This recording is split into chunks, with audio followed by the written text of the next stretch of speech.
우리 말 중에 이런 말이 있습니다. 사촌이 땅을 사면 배가 아프다라는 말이죠. 여러분, 사촌이 땅을 사면 왜 배가 아프죠?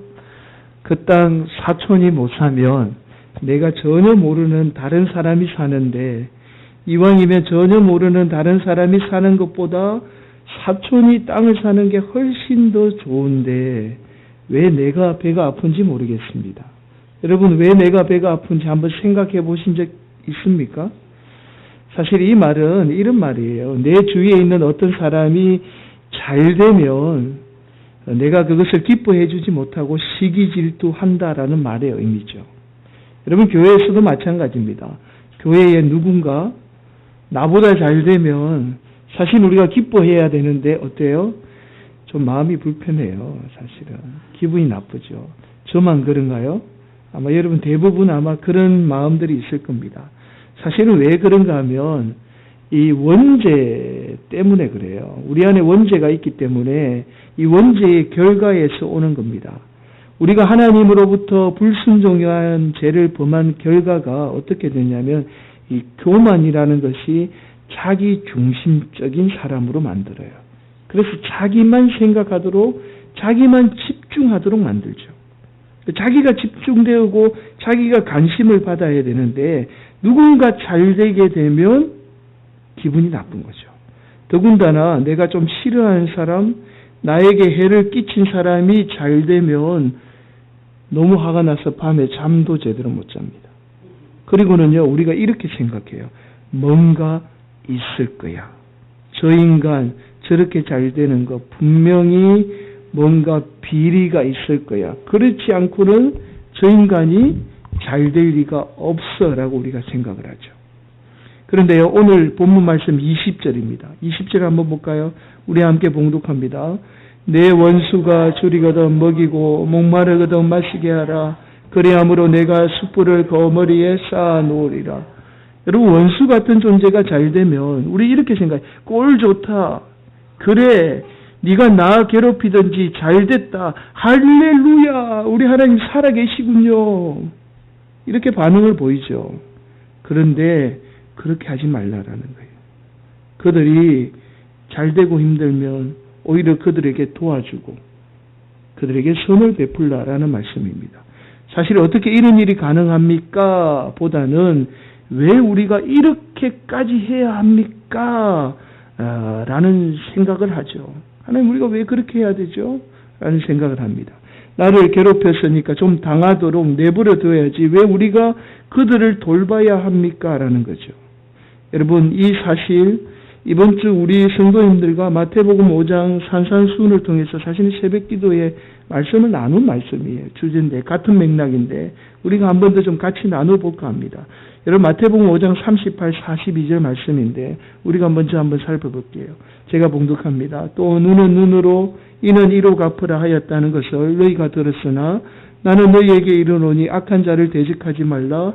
누구든지 내 오른편 뺨을 치거든 왼편도 돌려대며 또 너를 고발하여 속옷을 가지고자 하는 자에게 그도까지 가지게 하며 또 누구든지 너로 억지로 오리를 가게 하거든 그 사람과 심리를 동행하고 내게 구하는 자에게 주며 내게 꾸고자 하는 자에게 거절하지 말라. 여러분, 여기에서 오른뺨을 치거든 왼편 뺨도 내밀라라는 그 뺨을 때리는 대상이 중요해요. 그냥 모르는 사람이 내 오른쪽 뺨을 때리는 게 아니에요. 그러니까 악한 자예요. 원수 같은 자. 나를 악하게, 나에게 악을 행한 자가 오른뺨 뺨을 때리는 겁니다. 그럼 여러분 어떻게 반응해야 되죠?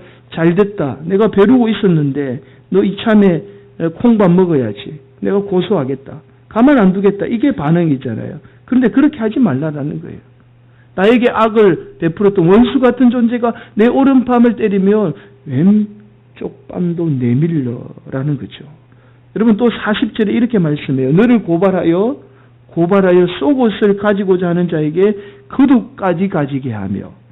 여러분, 과거에 유대법에 의하면 이랬습니다. 누군가가 나에게 잘못을 범하잖아요. 그러면 저 사람이 나에게 잘못했다라는 증거물이 필요하죠.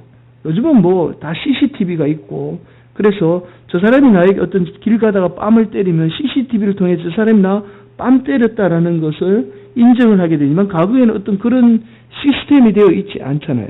그러면 저 사람이 나에게 해를 해했으면 저 사람이 나에게 잘못했다라는 증거물이 있어야 될 거 아닙니까? 그러면 그 사람은 속옷을 취해서 나중에 두세 사람 증인과 함께 이 사람이 나에게 해를 가했습니다. 그러면서 속옷을 딱 내미는 거예요. 이게 속옷을 증거물로 삼았거든요. 그런데 반대예요, 반대. 그러니까 나에게 저 사람이 이유 없이 나에게 고소를 하려고 그러는 겁니다. 그러면서 저 사람이 나에게 속옷을 달라라는 거예요. 증거물 삼기 위해서. 나를 감옥에 보내기 위해서 속옷을 달라 하는데 그 사람에게 뭘 주라는 거예요? 아하, 겉옷까지 벗어주라는 거예요. 예수님의 말씀이죠. 여러분 잘 아시겠지만 겉옷은 당시에 이스라엘 백성들에게 있어서 생명과 같이 여겼던 겁니다. 이스라엘 백성들이 가장 소중하게 여겼던 것 중에 하나가 겉옷이에요. 왜냐하면 유목민이다 보니까 유목은 뭐지? 밖에 나가서 생활을 많이 하다 보니까 이 옷의 역할도 있지만 이 담요의 역할, 밤에 추울 때에 자기 생명을 보호하는 담요의 역할도 있었습니다. 그래서 이 겉옷에 대한 굉장한 중요한 가치를 여기었습니다. 마지막 순간에 정말 먹을 것이 없고 정말 어쩔 수 없을 그 순간에 어떻게 해요? 겉옷을 벗고 전당표에 맡겨서 돈을 꾸기도 했습니다. 그만큼 겉옷은 생명과 같은 여기는 거예요. 그런데 이 생명과 같은 겉옷을 지금 나를 고소하는 사람이 있어요. 그 사람에게 어떻게 해요? 겉옷을 벗어주라는 거예요. 여러분 이게 좀 말이 될까요? 가능할까요? 그리고 41절 한번 볼까요? 누구든지 너를 억지로 오리를 가게 하거든 그 사람과 심리를 동행하고. 여기에서 말하는 오리는 어떤 의미냐면 당시 로마 군대에 의하면 징지법이 있었습니다. 징지법이라는 게 뭐냐면 군대가 가다가 힘이 들면 아무 사람 붙들고 그 사람에게 짐을 질 수 있는 로마의 법이 있었어요. 그러니까 군인들이 많은 짐을 지고 가잖아요. 그러면 지나가는 사람 그냥 붙들고 야, 이 짐 지어. 그리고 너 오리까지 가. 하면 그 로마 군대법에 의해서 누구든지 어쩔 수 없이 그 법이 오리까지는 그 짐을 지고 가야 됩니다. 그런데 제한을 두었죠. 오리까지만 가도록 한 거예요. 여기서 이 이야기를 하고 있는 거거든요. 로마 군인들이 당신을 오리까지 가도록 하면 당신은 심리까지 가라는 거예요. 그런데 여러분 로마가 어떤 사람들이죠? 이스라엘 백성들에게 로마는 자기 부모 형제를 죽인 원수 같은 사람이잖아요. 자기들을 괴롭히는 사람이에요. 그 원수 같은 사람이 오리까지 짐을 지어달라고 그러면 어떻게 해야 돼? 피해거나 도망가거나 숨어야 되죠. 그런데 짐을 심리까지 져주라는 거예요. 자, 마지막으로 42절이에요. 42절, 내게 구하는 자에게 주며 내게 꾸고자 하는 자에게 거절하지 말라. 여러분 여기에서 꾸고자 하는 자, 내게 달라고 하는 자가 어떤 자냐면 그냥 아는 사이가 아니라 나에게 어려움을 주고 해를 주고 나에게 악을 행한 원수 같은 사람이에요. 원수 같은 사람이 나에게 와서 좀 구워주세요. 좀 도와주세요. 그럼 여러분 어때요? 어떻게 하죠? 무슨 소리야? 당신이 나한테 악을 행했잖아. 꼴 좋네. 이렇게 반응을 보이는 게 맞는 거잖아요. 그런데 그렇게 하지 말라라는 거예요. 여러분 오늘 본문 20절 말씀도 마찬가지고요. 마태복음 5장 말씀도 마찬가지입니다. 왜 우리가 원수 같은 존재들에게 이렇게까지 해야 하는가라는 거죠. 그 이유를 알게 되면 원수 같은 존재에게도 우리가 반드시 선을 베풀 수 있습니다. 그 이유를 오늘 본문 21절이 이렇게 이야기합니다. 21절 한번 볼까요? 악에게 치지 말고 선으로 악을 이기라. 여기서 우리가 유심히 살펴봐야 될 말씀이 진다라는 거고 이긴다라는 말씀입니다. 여러분 우리가 악으로 악은 절대로 이길 수 없어요. 악으로 악은 이길 수 없다라는 거예요.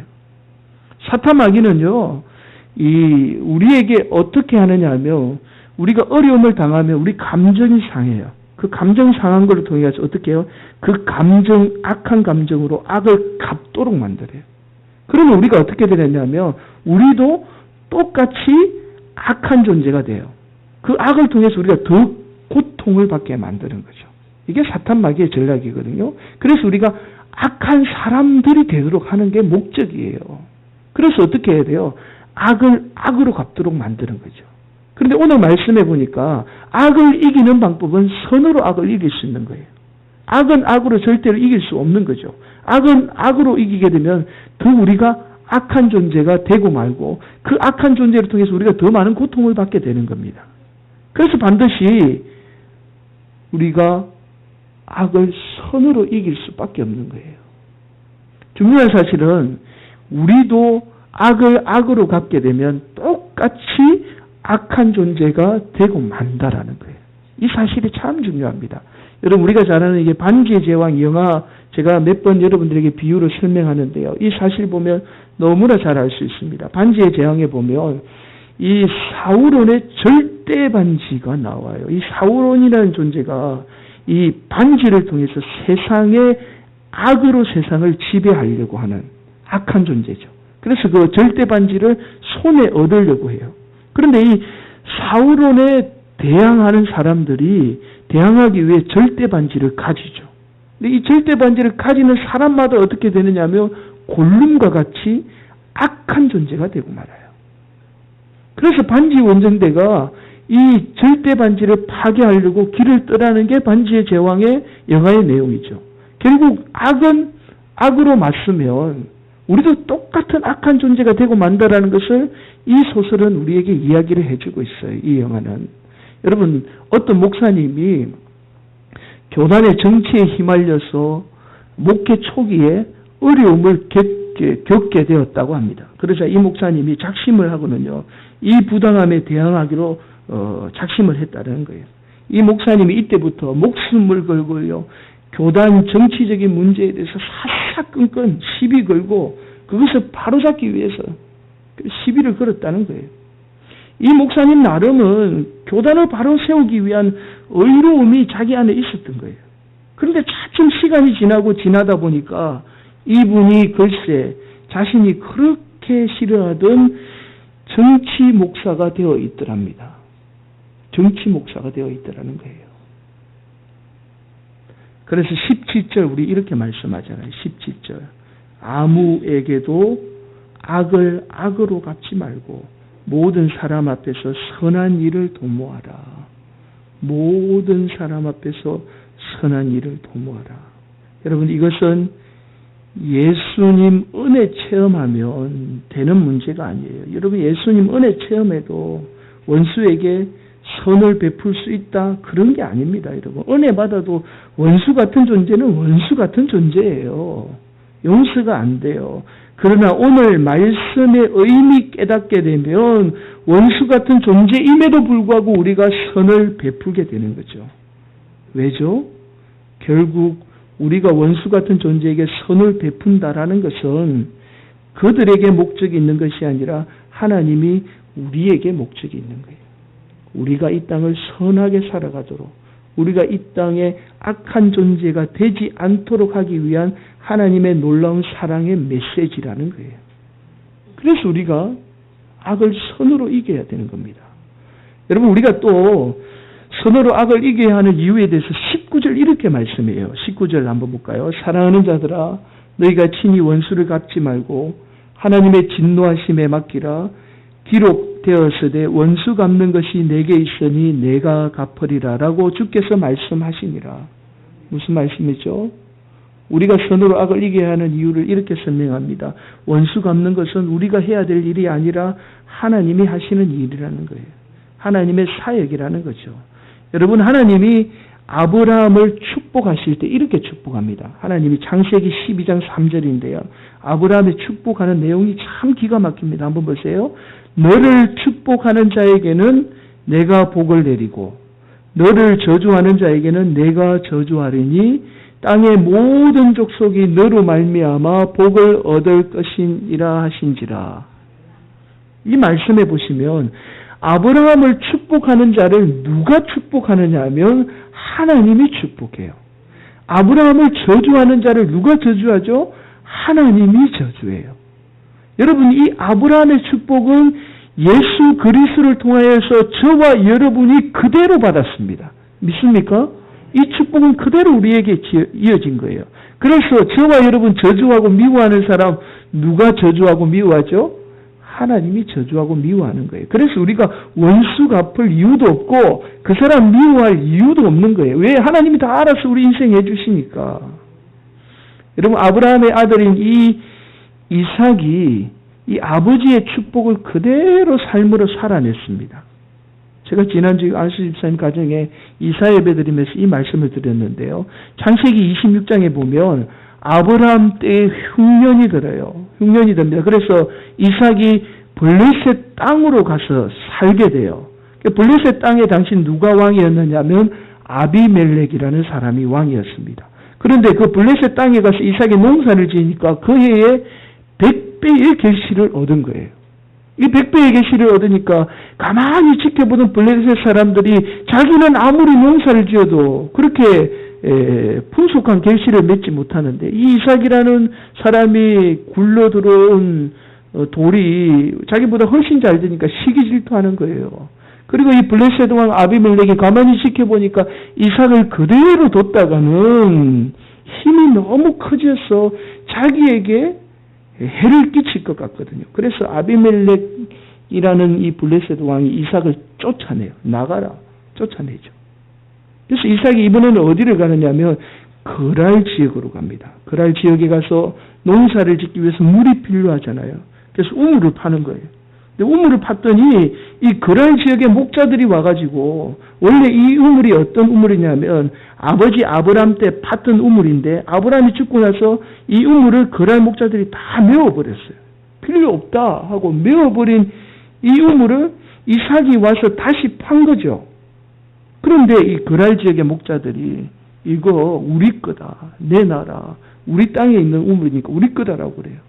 그런데 이삭의 태도가 참 기가 막힙니다. 이삭이 아무 말 안 해요. 여러분 성경은 분명히 이야기해요.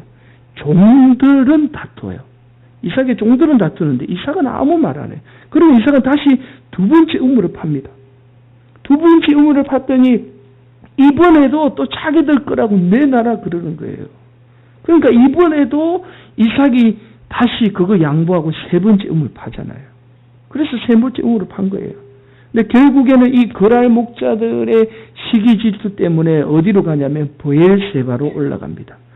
이때에 놀라운 일이 일어나요. 브엘세바로 갔더니 이삭을 쫓아냈던 블레셋 왕 아비멜렉과 친구 아우삭과 군대 장관이 찾아와서 이렇게 하친을 맺습니다. 창세기 27장 27절 29절 말씀이에요. 자세히 한번 들어보세요.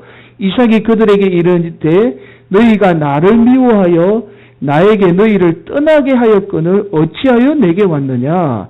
그들이 이르되 여호와께서 너와 함께 계심을 우리가 분명히 보았으므로 우리의 사이 곧 우리와 너 사이에 맹세하여 너와 계약을 맺으리라 말하였노라.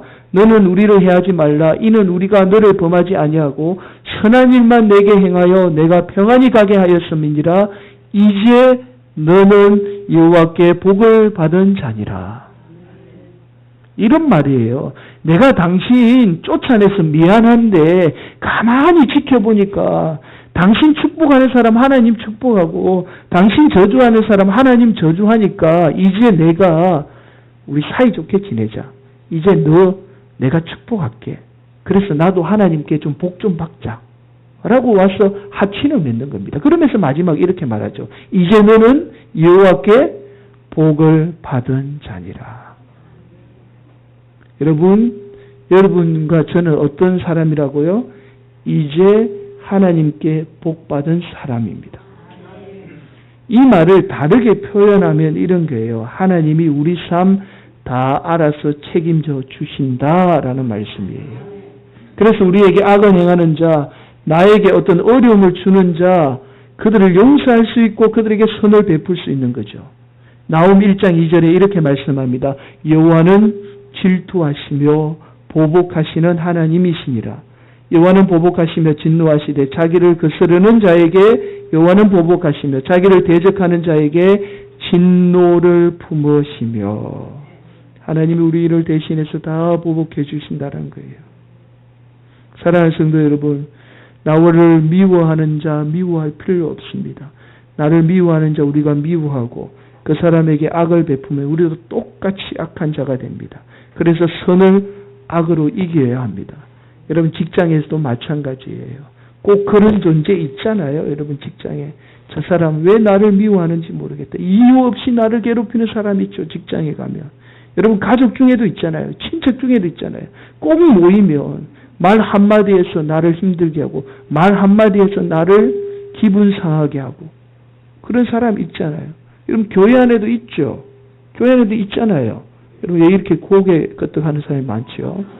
교회 안에도 있잖아요. 여러분. 그런 존재가 있다니까요. 그래서 어떻게 해요? 저 사람 두고 봐야 돼요. 잘 되는 건 내가 볼 거야. 그렇게 하면 어떻게 해요? 우리도 악한 존재가 돼요. 저 사람 그래도 내가 선을 베풀어 줘야지. 저 사람 아직 하나님 은혜 경험 못했으니까 저러는구나.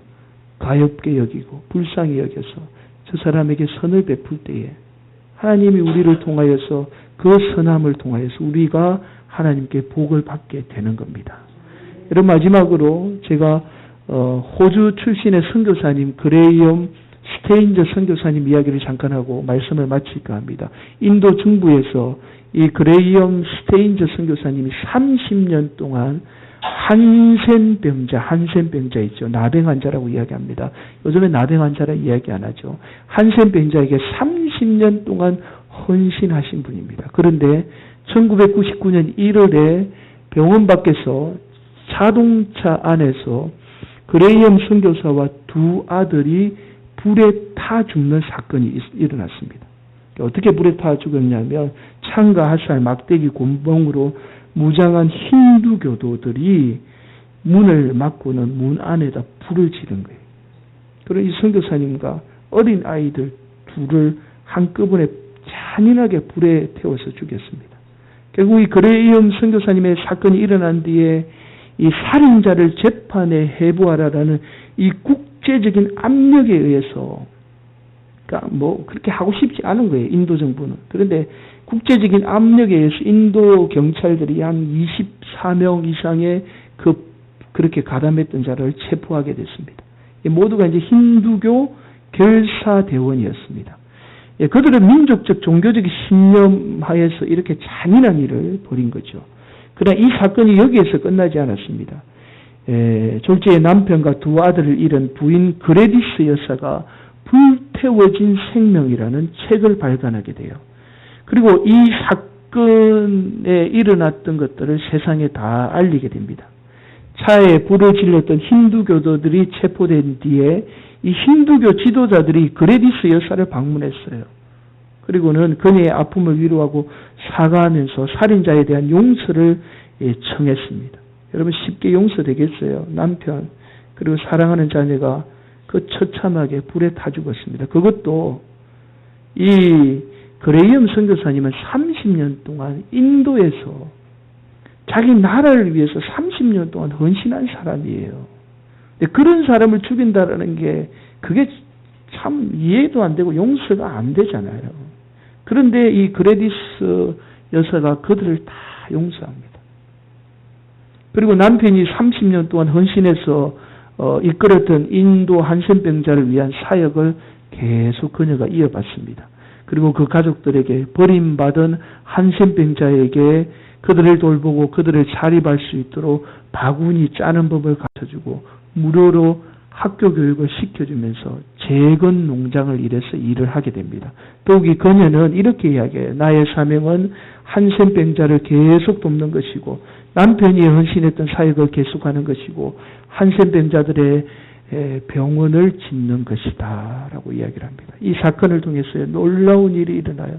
힌두교를 섬기는 인도에서 종교의 자유가 선포됩니다. 여러분 인도는 원래 종교의 자유가 없는 나라예요. 근데 종교의 자유가 선포돼요. 그리스도인들이 겨우 2%밖에 되지 않습니다. 그리고 그냥 개종을 하면 힌두교에서 개종을 하면 그냥 암암리에 이루어졌던 폭행, 폭력들을 이제는 법적으로 다 규제를 해요. 어떤 종교에 대해서 폭행을 자행하거나 어떤 테러를 자행하면 인도의 법에 의해서 철저하게 벌을 내리겠다라고 선포를 해요. 여러분 한번 생각해 보십시오.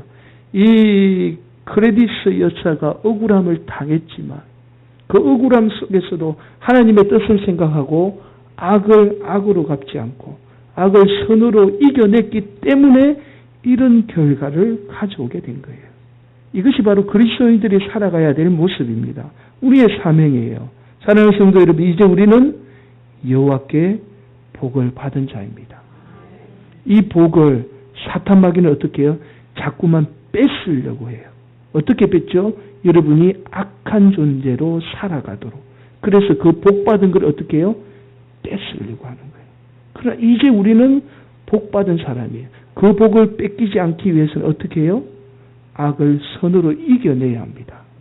그래서 우리가 이 땅에 복 받은 사람으로 살아가게 되는 거죠. 사랑하는 성도 여러분, 지금 이 말씀 듣는 순간 여러분 가운데에 용서하지 못하는 사람이 생각이 날 거예요. 정말 미워 죽겠는 그런 사람이 생각날 겁니다. 이 시간 우리 결단할 때 함께 기도했으면 좋겠습니다. 하나님 용서하게 해주세요. 하나님 그 미움이 선으로 바뀌게 해주세요. 내 힘으로 불가능하지만 예수님의 능력으로 그렇게 살게 해주세요. 그래서 하나님 내가 이 땅에서 복받은 사람으로 살게 해주세요라고 결단하며 나아가는 사랑하는 성도들 되시기를 예수님의 이름으로 간절히